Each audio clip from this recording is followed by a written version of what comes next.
Why was it when you came to California that you became interested in this Yiddish? Well, it came through the storytelling. You see, how I got into the storytelling, SIG stands for Special Interest Group. It was a B'nai B'rith had a special interest group, and each person in the special interest group was supposed to take over the program, do whatever they want.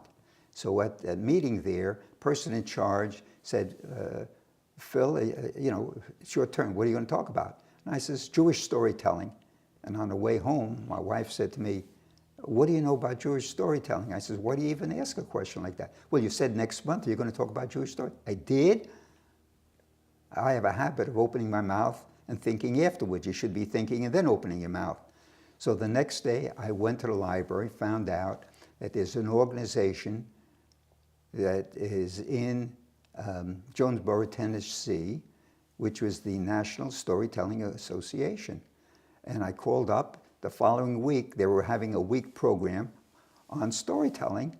And little did I know that the two teachers, one was a teacher from San Jose and the other one was up here in California. And here I'm traveling almost 3,000 miles to Jonesboro, Tennessee, which is in the northeastern corner. And at that time, it had a population of 800.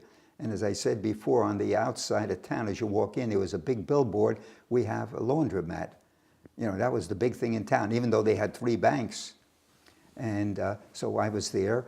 I was the only Jew, other than one of the teachers, who was Jewish, and the other teacher was supposed to be an expert on Yiddish, but he didn't know much Yiddish, according to everybody else.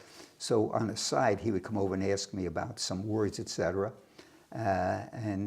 He's very well known in the storytelling world.